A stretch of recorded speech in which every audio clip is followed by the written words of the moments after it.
Lock yourself away with a true crime podcast. Who is it that's missing? It's my dad. Dead Man Running. They're now searching for a wanted man who may have staged his disappearance to escape justice.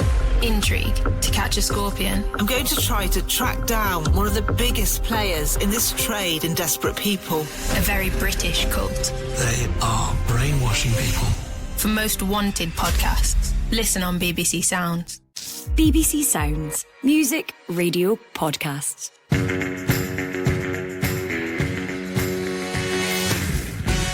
Hello and welcome to the Scottish Football Podcast. I'm Jonathan Sutherland, and in this special episode we'll preview what promises to be one of the most tense ties of the season, the Premiership Playoff Final. Still Hoylett pulls it back, and Jimmy McGrath scores. More misery for Ross County. Lewis Vaughan to take Rovers into the final, which he has done! Lewis Vaughan sends Raith Rovers into the Premiership Playoff final! With us on the podcast today, midfield maestro with many clubs, including Raith Rovers Ryan Stevenson, Raith Rovers fan and co-host of the Oh No No No podcast, Scott Fleming, and Ross Morren, Ross County fan and host of the County Corner podcast. Ryan, very briefly, can I start with you? And I wonder, 2017, do you still get flashbacks to that moment where in a goalkeeping injury crisis you had to play between the sticks for Raith Rovers? I get nightmares about it still. I mean, it was a strange situation, obviously, to be in. Been asked to go in goals. I think if I'd done it for Partick Thistle for 12 minutes or 13 minutes, and I think we've seen that over the course of the years when sometimes when outfield players have had to go in for a brief spell, but I think going in for a full 90 minutes was a bit of a shock to the system. You did well though, didn't you? A few saves, and it was only 1-0 to Ayr United. 1-0, yeah. I think it was like the 83rd or 84th minute that Ayr United scored. So, and after that day, I actually never once gave a goalkeeper a bit of stick because I actually realised just how hard it actually was. Brilliant stuff. Scott Fleming, the Raith Rovers fan and co-host of the Oh No No No podcast. Got to ask you, Scott, where does that come from? That title, an infamous bit of Raith Rovers commentary, perchance?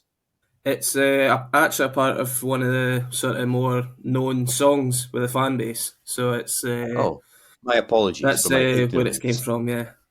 Excellent, okay. It doesn't sound very optimistic, I have to say. It doesn't, but the song is to do with Kirkcaldy, so that's why it's in the title. Very nice. I'd like to know more about that. I will delve into that after this podcast. And also joining us is Ross Morren, Ross County fan and host of the County Corner podcast. Ross, you must be delighted to be back in this position given the excitement of last season, or perhaps not. Yeah, I think it's more perhaps not. I think after the penalty shootout against Partick Thistle last season, I think most county fans didn't want to see the playoffs for quite a long time, and certainly not any time in the very near future. So, yeah, we're back here again, ready to do it all over again, but hopefully it's a lot less stressful than it was last year. From a neutral's point of view, I couldn't disagree more. But anyway, let's move on and quickly run through the Scottish football headlines. Kilmarnock manager Derek McInnes has signed a new deal, keeping him at Rugby Park until 2027. Celtic are said to be interested in a move for Shakhtar's 22-year-old Georgian defender Irakli Azarovi. Fluminense's 20-year-old Brazilian left-back Jefte looks to be on his way to Ibrox as Philippe Clement's first signing of the summer. And Rangers will unveil a statue of legendary manager Walter Smith outside their stadium on Saturday before the Scottish Cup final.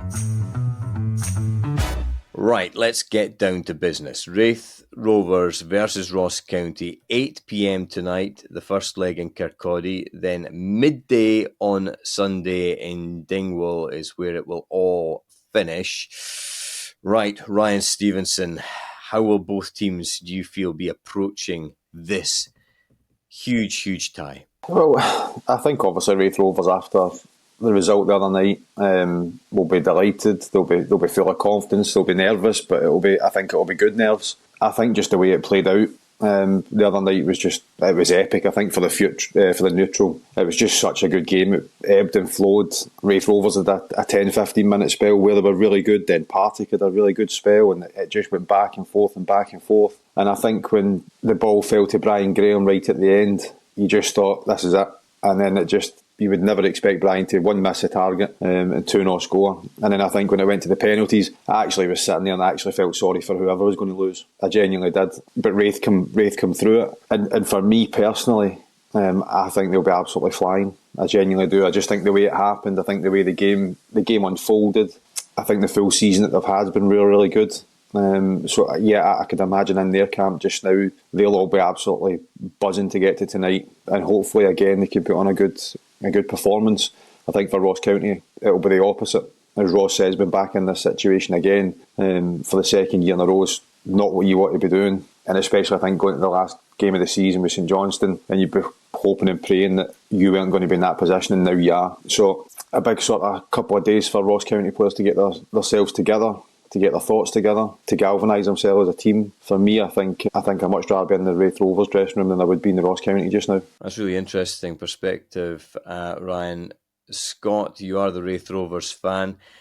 Do you see it the same way? It's always been talked about that the way these playoffs are engineered is very much against the side coming up from the Championship. But actually, in this case, Raith Rovers, yeah, they've played a couple of games, obviously, against Partick Thistle, but Ross County have played more recently. In fact, Raith Rovers, you could say, have had 2 days extra rest. And yeah, it was a tumultuous night in Kirkcaldy. But as Ryan says, they will be on a huge high right now, won't they? Absolutely. I mean, I think we are going into it with, as Ryan says, a little bit of confidence. Obviously, after the boost of winning the penalties, we've also had a really good season. We finished 14 points clear of Partick. So I think going into this, I think we would actually felt a little bit hard done by to actually lose in that playoff. Not over the piece, I think it was pretty close to go all the way to penalties anyway, but I think we showed over the season that we were probably the better side, the fact that we finished so far clear. But when it comes to playoffs, form goes out the windows, and it's just two 90 minutes or possibly 120 minutes to go through. But I think, we've had, as I say, a really good season. And I think we will be pretty confident. I mean, Scott Brown said after the game, this team just doesn't know when to quit and when to know when we're out. I think you've seen, especially up until Christmas this year or last season, was that we scored, I think it was something ridiculous, like 8 goals in the 90th minute to either win a game or draw a game. And that's just the character that shows in a team as well. Really, it was for us, every week we're going, that can't happen again. And it did. And it actually got better. And you're going, well, how's this even possible? But no, this team will never know when it's beat. And I think, especially in a playoff tie, that's going to be key. Ross, from a Ross County point of view, how difficult will it be for Don Cowie's side, do you feel, to pick themselves up after the way the season ended? It was agonising, obviously, against Aberdeen. Hit the woodwork and a few near misses, and obviously didn't get the result that was required. I think it will be. I think looking back to last week, we did have the 2 opportunities to secure our kind of Premiership status in the game against St Johnstone down at McDermott Park, where you're leading for so long in that match and get done with a last-minute equaliser. And then even going into Sunday against Aberdeen, the way that game unfolded and the pressure we put on Aberdeen in the last 20 minutes and, for the woodwork twice to not kind of go your way, it was tough. And the players at full time, they looked dead on their feet. They were dejected. They were probably disappointed because they knew they had it in their own hands and obviously didn't get that slice of luck that they needed during the game, but also down at Fir Park with Motherwell and St Johnstone. So to pick themselves up, they've obviously had a few days to do it. I think Don Cowie's spoken about that. He gave the players the Monday off just to kind of reset and get back in on Tuesday. I think the squad compared to this time last season is in a much stronger position. I think going into the playoffs last year under Malky, that the squad was really decimated by injuries. We were really struggling to name a full bench. I think that's why in the second leg we had young 16-year-old Jamie Williamson come off the bench, who that was his first team appearance for Ross County. So the fact we've actually got options in the bench, we've only got a couple of injuries to Scott Allardyce and to Dylan Smith. I think we're actually looking in an okay position, but in terms of going down to Kirkcaldy later on today, I think we all saw how the first leg unfolded last season, where all of a sudden you're kind of feeling optimistic going into the game, but you're 2-0 down and a man down after 45 minutes thinking, we're in big trouble here. So I think the first leg is just going to be a case of get down there and just kind of get back up the road unscathed, and then just see what happens in Dingwall in the second leg. I suppose if last season's any lesson as well, even if it does go badly tonight, Ross, you've still got the second leg to turn it around. But obviously you won't want that. And just very briefly, Ryan, at this moment, I wanted to ask you about rest and tiredness. And do you think that will be an issue for both sides or not so much? Nah, I don't buy into that. Listen, it's a game of football. I think if you don't want to train, you want to play games. And yeah, you can be tired, but you can be tired in the bus up. You can be tired when you go out for the warm-up. You can feel like crap in the warm-up. But see, as soon as that whistle blows, something just turns. These two games, there is no room for any excuses of I feel tired or I feel this or I feel that. If I was a manager of either team, more so Ross County, and somebody was coming in saying, I feel a wee bit tired, and that, I would just have them straight out, because you need everybody, and I mean everybody, ready to go. It's such a big game for both clubs. Probably more so for Ross County, as I said, coming down the way. It'd be an amazing thing to see Raith going up. But for me, there's no excuse for tired. There's no excuse in general for footballers to be tired. I think the way we get looked after nowadays compared to my days is totally different. They get the best of care. So no, I don't use that. I wouldn't use that as any excuse. In terms of the strengths and weaknesses of both sides overall, Scott, I'll come to you first. In terms of Raith Rovers, we've obviously seen a lot of them this season, and they've been very easy on the eye, scored a lot of goals. We'll talk about key players as well very soon too. But just for you generally, what would you say are Raith's key strengths and perhaps weakest elements of the side? I think our strength this season has been just when we get the ball down, and we're really a really good footballing side going forward. I think we're really good at just really trying to work teams out really quickly in terms of getting wingers deep past the fullbacks, as well as also we've got players like Sean Byrne in the midfield who just plays the game at his own pace, and that actually helps any midfielder that's been beside him. And when you've got somebody like Sam Stanton that will run all day long, like he's been so key to this side as well. And Ian Murray's alluded to it this season that Sam Stanton deservedly was the fans' player of the year this year, just because he's constantly been going, and he had that little 6-game injury. But yeah, them sort of guys in the midfield just to keep everything ticking over have been key for us in terms of keeping the ball. I mean, I think we were pretty high in the possession list this season as well in the Championship. So I think if we've got the ball and playing it on the deck, we've got a right good chance of breaking anybody down and getting through to create opportunities. Who's your key player, would you say? Lewis Vaughan, Scott Brown, Kevin Dabrowski? All of them. I think it's...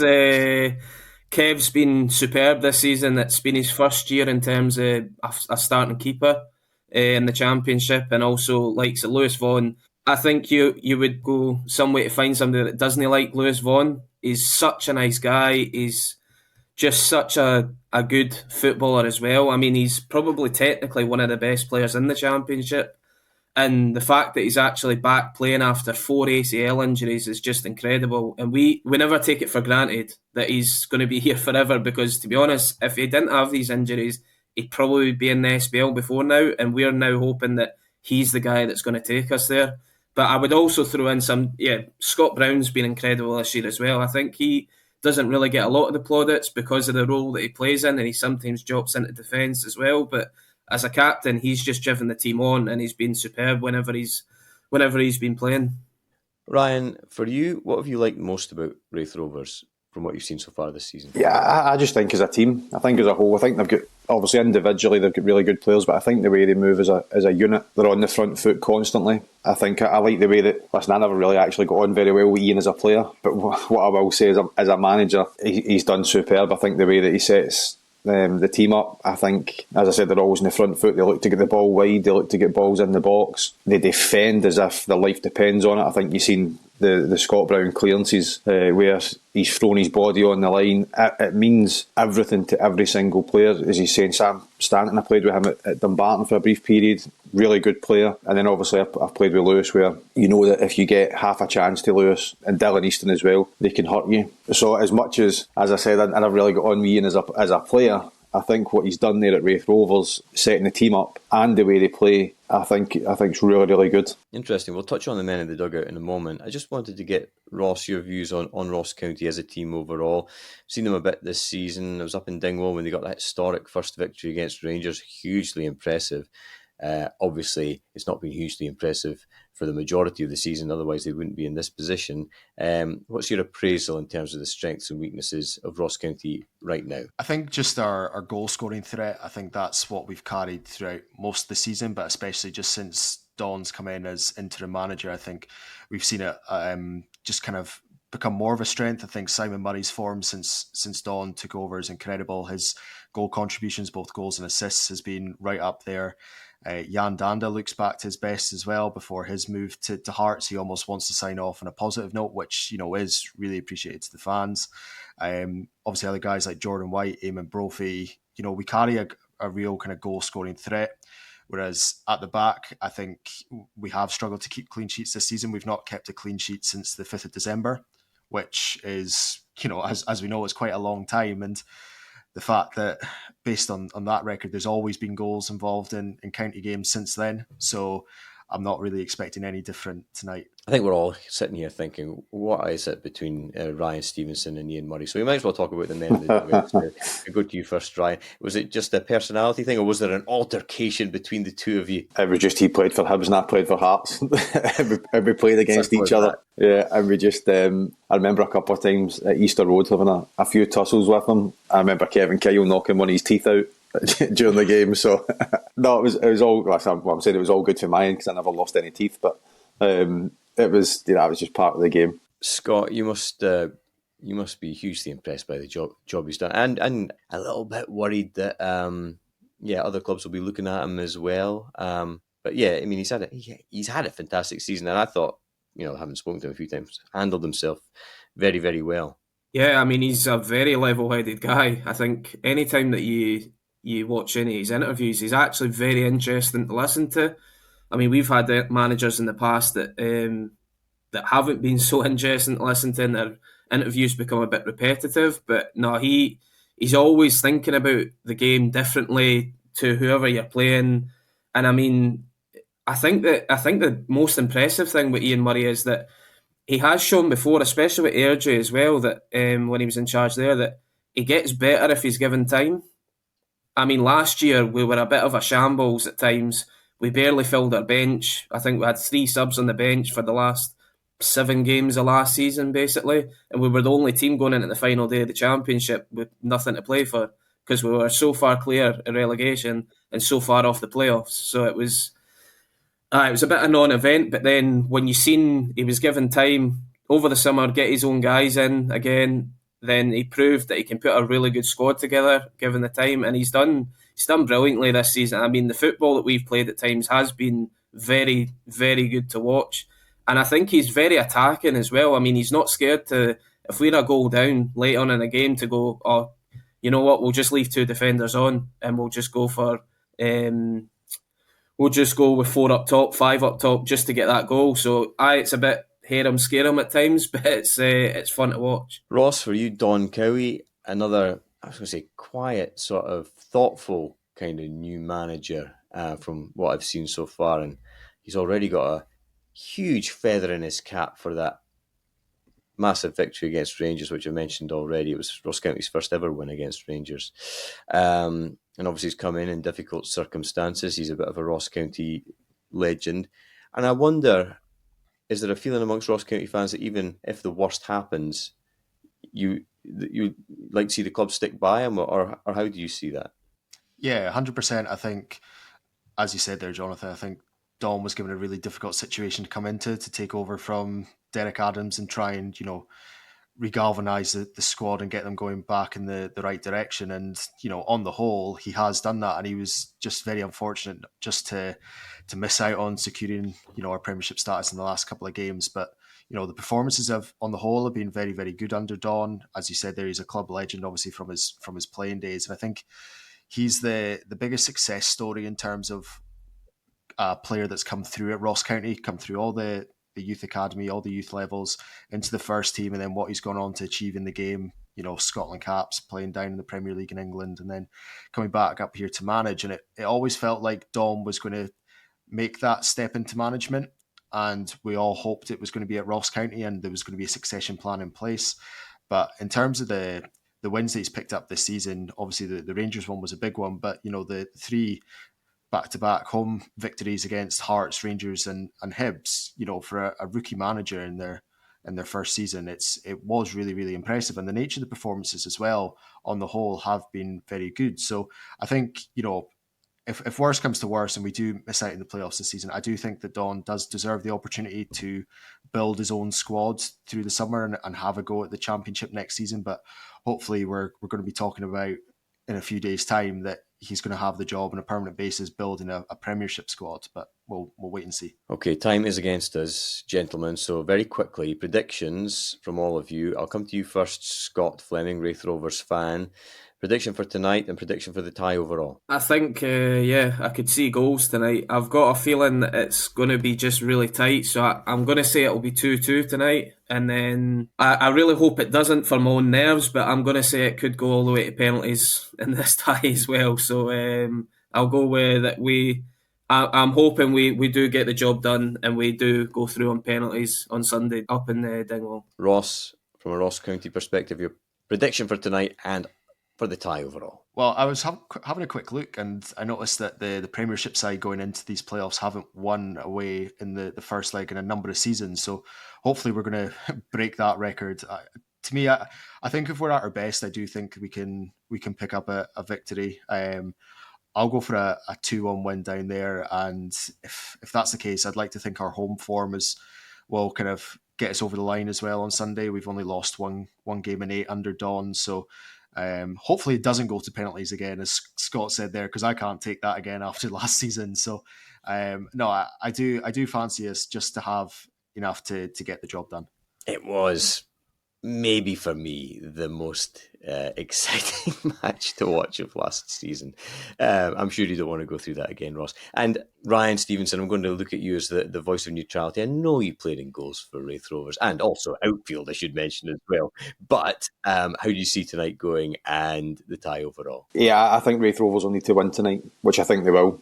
If they win tonight, I think they've got a really, really good chance of winning the tie. I think for Ross County, as Ross said, I think they have to look back at their 3 performances against Hibs, Hearts and Rangers and think, why could we not have done that for the full season? That's gone now. We need to do it over these next 2 games. And I think if they do turn up, they'll cause Raith Rovers a lot of problems. But in my gut, I genuinely just think that Raith Rovers will end up winning the tie. Ryan, Ross, Scott, thank you very much. Indeed, we better wrap things up. Full commentary.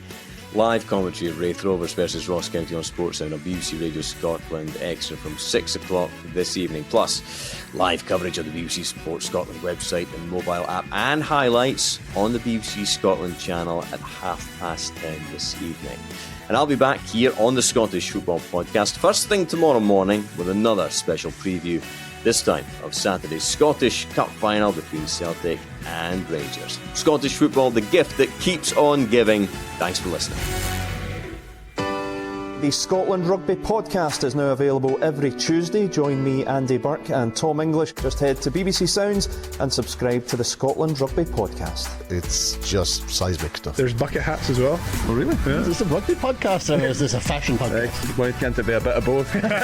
Rugby. Let's get on to rugby. There's a lot to be excited about. Today's guest, John McGuigan. Clubs are at an absolute bedrock of everything Scottish rugby's about. The Rugby Sports Sound Podcast from BBC Radio Scotland. You cannot help but be so excited. It's going to be the centre of the rugby universe. BBC Sounds.